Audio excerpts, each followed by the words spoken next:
Здравейте и добре дошли в нашия подкаст. Днес ще говорим за това как обикновени хора могат да използват изкуствения интелект, за да улеснят живота си. Хайде да започваме. Много вълнуваща тема. Как обикновените хора могат да се възползват от AI в ежедневието си? Знаеш ли, много хора мислят, че AI е само за програмисти или големи компании, но истината е, че ние вече го използваме всеки ден, без дори да осъзнаваме. Например, когато питаме Google за времето или когато телефонът ни автоматично ни подрежда снимките. Да, вярно. Но как можем да го използваме по-осъзнато, за да улесним работата и живота си? Например, в работата си можеш да използваш AI, за да пишеш имейли, отчети, дори презентации. Представи си колко време можеш да спестиш, ако AI генерира текстовете вместо теб. Но не е ли рисковано да оставим AI да пише важни документи вместо нас?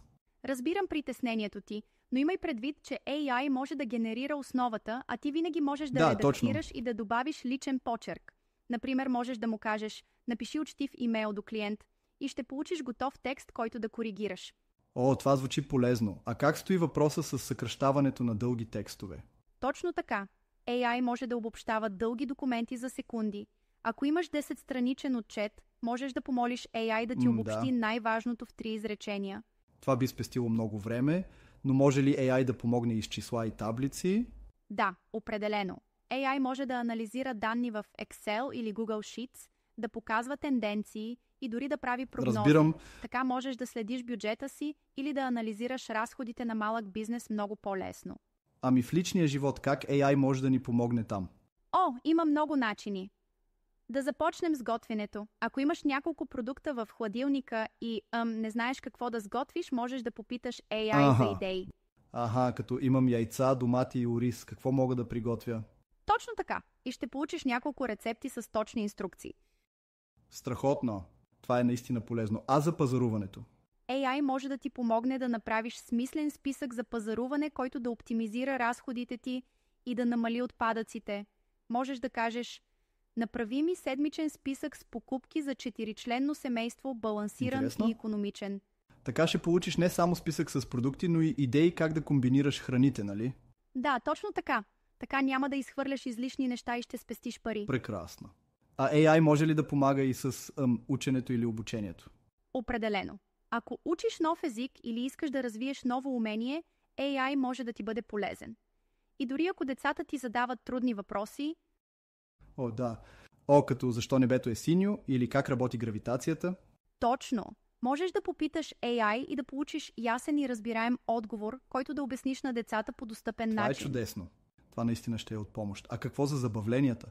AI може да ти препоръча нови книги, филми или подкасти на базата на това, което вече харесваш. Например, можеш да кажеш: препоръчай ми филм, подобен на Интерстелър, и ще получиш списък с предложения. Чудесно! Страхотно! Така винаги ще има нещо интересно за гледане или четене. Точно така. И също така, при планиране на пътувания, AI може да ти помогне с маршрути, хотели и дори да ти направи програма за обиколка. Сериозно? Мога да попитам какво да видя в Рим за 3 дни и ще получа готов маршрут? Да, и всичко ще бъде оптимизирано, за да не губиш време. Фантастично! Това наистина променя играта. Но мислиш ли, че AI ще замени човешкото взаимодействие? Не мисля, че ще го замени, но може да ни помогне да бъдем по-ефективни. AI е инструмент, който можем да използваме, за да улесним живота си, но човешкият елемент винаги ще е важен. Съгласен съм, важното е да използваме AI като помощник, а не като заместител. Точно, и най-хубавото е, че не ти трябва никакъв опит, за да започнеш да го използваш. Просто трябва да пробваш и ще видиш колко полезен може да бъде. Мисля, че ще започна да го използвам повече в ежедневието си.